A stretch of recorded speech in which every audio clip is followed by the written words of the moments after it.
Hi friends, എല്ലാവർക്കും പൊടീസ് വേൾഡിലേക്ക് സ്വാഗതം. ഇന്ന് ഞാൻ വന്നിട്ടുള്ളത് പച്ചമാങ്ങ വെച്ചിട്ട് വളരെ എളുപ്പത്തിൽ തയ്യാറാക്കി എടുക്കാൻ പറ്റുന്ന നല്ല രുചികരമായിട്ടുള്ളൊരു കറിയുടെ റെസിപ്പി ആയിട്ടാണ് കേട്ടോ. ചോറിനൊപ്പം ഈ ഒരു കറി മാത്രം മതിയാകും. അപ്പോൾ വീഡിയോ കണ്ടുകൊണ്ടിരിക്കുമ്പോൾ ഇഷ്ടമാവുകയാണെന്നുണ്ടെങ്കിൽ പ്ലീസ് ഒന്ന് ലൈക്കും കൂടി ചെയ്തേക്കണേ. അപ്പോൾ നമുക്കിതെങ്ങനെ തയ്യാറാക്കുന്നതെന്ന് ഒന്ന് നോക്കിയിട്ട് വരാം. മാങ്ങാക്കറി തയ്യാറാക്കി എടുക്കുന്നതിനായിട്ട് ഞാനിവിടെ ഒരു പച്ചമാങ്ങയാണ് എടുത്തിട്ടുള്ളത് കേട്ടോ. മീഡിയം വലിപ്പത്തിലുള്ള ഒരു മാങ്ങ. അതിൻ്റെ ഒരു തൊലിയൊക്കെ ഒന്ന് മാറ്റിയിട്ട് അതൊന്ന് കട്ട് ചെയ്തെടുത്തിട്ടും കൂടിയുണ്ട്. ഇത് നമുക്കൊരു മിക്സിയുടെ ജാറിലേക്ക് ഇട്ട് കൊടുക്കാം. ശേഷം ഞാനിതിലേക്ക് 2 പച്ചമുളകും കൂടി ചേർത്ത് കൊടുക്കുകയാണ് കേട്ടോ. നമുക്ക് എത്രത്തോളം എരിവ് വേണമോ അതനുസരിച്ചിട്ട് പച്ചമുളക് ചേർത്ത് കൊടുക്കാം കേട്ടോ. ഇതിലേക്ക് നമ്മൾ മുളക് പൊടിയൊന്നും യൂസ് ചെയ്യുന്നില്ല, അപ്പോൾ അതനുസരിച്ചിട്ട് വേണം പച്ചമുളക് ചേർത്ത് കൊടുക്കാൻ. ഇനി ഇതൊന്ന് അരച്ചിട്ടെടുക്കാം കേട്ടോ. ഇതിലേക്ക് ഇപ്പം വെള്ളമൊന്നും ചേർത്ത് കൊടുക്കണ്ട, അല്ലാതൊന്ന് അരച്ചെടുത്താൽ മതിയാവും. അപ്പോൾ അത് അരച്ചെടുത്തിട്ടുണ്ട്. ഇനി നമുക്കിതിലേക്ക് ഒരു 1/2 കപ്പ് അളവിൽ ചിരകിയ തേങ്ങ കൂടി ചേർത്ത് കൊടുക്കാം. ശേഷം നമുക്കിതിലേക്ക് ആവശ്യത്തിന് വെള്ളം ഒഴിച്ചിട്ട് നന്നായിട്ടങ്ങ് അരച്ചിട്ടെടുക്കാം കേട്ടോ. നല്ല രീതിയിൽ ഫൈൻ പേസ്റ്റ് ആവുന്ന രീതിയിൽ നന്നായിട്ട് അരച്ചിട്ടെടുക്കാം. അത് നന്നായിട്ടൊന്ന് അരച്ചെടുത്തിട്ടുണ്ട്. ഇനി ഇത് നമുക്കൊരു ബൗളിലേക്ക് അങ്ങ് ഒഴിച്ചു കൊടുക്കാം. ശേഷം ഞാനിതിലേക്ക് തൈരാണ് കേട്ടോ ചേർത്ത് കൊടുക്കുന്നത്. 1/2 കപ്പ് അളവിലാണ് എടുത്തിട്ടുള്ളത്. അധികം പുളിയില്ലാത്ത തൈരാണ് കേട്ടോ എടുത്തിട്ടുള്ളത്.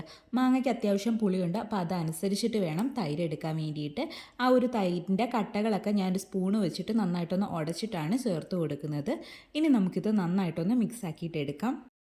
അപ്പോൾ അതൊന്ന് മിക്സ് ചെയ്തെടുത്തിട്ടുണ്ട്. ഇപ്പോൾ ഈ ഒരു രീതിക്കാണ് നമ്മുടെ കറി ഇരിക്കുന്നത്. കുറച്ചൊന്ന് തിക്കാണ് കേട്ടോ. അതൊന്ന് ലൂസാക്കിയിട്ട് എടുക്കാം. അതിനായിട്ട് കുറച്ച് വെള്ളവും കൂടി ഒഴിച്ചു കൊടുക്കാം.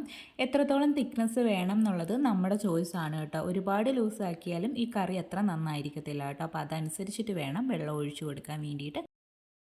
ഈ ഒരു തിക്നെസ്സിലാണ് കേട്ടോ ഞാനിവിടെ കറി റെഡിയാക്കിയിട്ട് എടുക്കുന്നത്.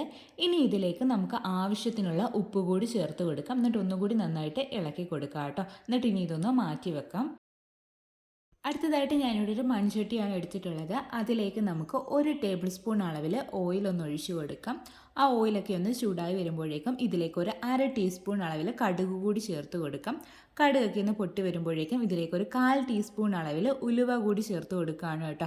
ആ ഉലുവയൊന്ന് പൊട്ടി അതിൻ്റെ കളറൊക്കെ ഒന്ന് ചേഞ്ച് ആയി വരുമ്പോഴേക്കും നമുക്കിനി ഇതിലേക്ക് ഉണക്കമുളക് ചേർത്ത് കൊടുക്കാം. ഞാനിവിടെ ഒരു 3 എണ്ണമാണ് എടുത്തിട്ടുള്ളത് കേട്ടോ. ചെറിയ ഉണക്കമുളക് ആയതുകൊണ്ടാണ് 3 എണ്ണം എടുത്തിട്ടുള്ളത്. എന്നിട്ട് ഇത് നന്നായിട്ടൊന്ന് മിക്സ് ആക്കിയിട്ട് എടുക്കാം. ആ ഒരു ഉണക്കമുളകിൻ്റെ കളറൊക്കെ ചെറുതായിട്ടൊന്ന് മാറി തുടങ്ങുമ്പോഴേക്കും നമുക്കിതിലേക്ക് ചെറിയ ഉള്ളി ചേർത്ത് കൊടുക്കാം. അത് ഞാനിവിടെ ഒരു 5 എണ്ണം എടുത്തിട്ട് ചെറുതായിട്ടൊന്ന് അരിഞ്ഞെടുത്തിട്ടുണ്ടായിരുന്നു. അതുകൂടി ചേർത്ത് കൊടുത്തിട്ട് നന്നായിട്ടൊന്ന് മിക്സ് ആക്കിയിട്ട് എടുക്കാം കേട്ടോ. എന്നിട്ട് ഈ ഒരു ചെറിയുള്ളിയുടെ കളറൊക്കെ ഒന്ന് മാറി വരുന്നിടം വരെ ഒന്ന് വെയിറ്റ് ചെയ്യാം. ചെറിയുള്ളിയുടെ കളറൊക്കെ ഒന്ന് മാറി വന്നിട്ടുണ്ട്. ഈ ഒരു സമയത്ത് നമുക്കിതിലേക്ക് കുറച്ച് കറിവേപ്പില കൂടി ചേർത്ത് കൊടുക്കാം കേട്ടോ. എന്നിട്ട് ഇത് നന്നായിട്ട് ഒന്നുകൂടി ഒന്ന് മിക്സ് ആക്കിയിട്ട് എടുക്കാം. ശേഷം ഫ്ലെയിം ഒന്ന് കുറച്ച് വെച്ചതിന് ശേഷം ഇതിലേക്ക് കുറച്ച് പൊടികൾ ചേർത്ത് കൊടുക്കാം. ഞാനിവിടെ ഒരു 1/4 ടീസ്പൂൺ അളവിൽ മഞ്ഞൾപ്പൊടിയും 1 നുള്ള് കായപ്പൊടിയും കൂടിയാണ് കേട്ടോ ചേർത്ത് കൊടുക്കുന്നത്. എന്നിട്ട് ഇത് നന്നായിട്ടൊന്ന് മിക്സ് ആക്കിയിട്ട് എടുക്കാം. ഇതിൻ്റെ ഒരു പച്ച ചുവയൊന്ന് മാറി വരുന്നിടം വരെ വേണം മിക്സ് ആക്കിയിട്ട് എടുക്കാൻ. കരിഞ്ഞു പോകരുത് കേട്ടോ. കരിഞ്ഞു പോയി കഴിഞ്ഞ് കഴിഞ്ഞാൽ അതിൻ്റെ ടേസ്റ്റ് തന്നെ മാറിപ്പോവും. അതുപോലെ തന്നെ ഉലുവ കയ്യിലില്ല എന്നുണ്ടെങ്കിൽ ഈ സമയത്ത് ഉലുവാപ്പൊടി ചേർത്ത് കൊടുത്താലും മതിയാവും കേട്ടോ. ശേഷം നമുക്കിതിലേക്ക് നമ്മൾ മിക്സ് ചെയ്ത് വെച്ചിട്ടുണ്ടായിരുന്ന ആ ഒരു തേങ്ങയുടെയും മാങ്ങയുടെയും തൈരിൻ്റെ ആ ഒരു മിക്സ് ഉണ്ടല്ലോ, അത് ഇതിലേക്ക് ഒഴിച്ചു കൊടുക്കാം. എന്നിട്ട് ഇത് നന്നായിട്ട് മിക്സ് ആക്കിയിട്ട് എടുക്കാം കേട്ടോ. ഇനി ഇത് തിളക്കിയൊന്നും വേണ്ട, ഒന്ന് ചൂടായി മാത്രം വന്നാൽ മതിയാവും കേട്ടോ.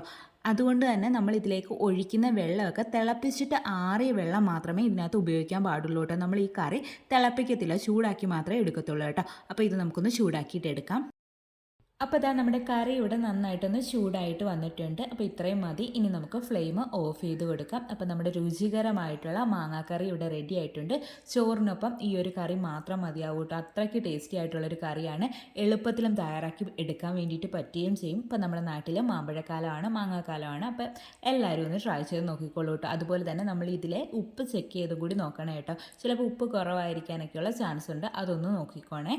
അപ്പോൾ എല്ലാവരും ട്രൈ ചെയ്ത് നോക്കിയിട്ട് ഫീഡ്ബാക്ക് പറയാൻ മറക്കരുത്. ഇതുപോലുള്ള ഒരുപാട് കറികളുടെ റെസിപ്പീസൊക്കെ നമ്മുടെ ചാനലിലുണ്ട്. എല്ലാവരും കയറി ഒന്ന് കണ്ടുകൂടി നോക്കണേ. കണ്ടിട്ട് സപ്പോർട്ടും കൂടി ചെയ്യാൻ മറക്കരുത്. വീണ്ടും നല്ലൊരു വീഡിയോ ആയിട്ട് വരാം. Thanks for watching.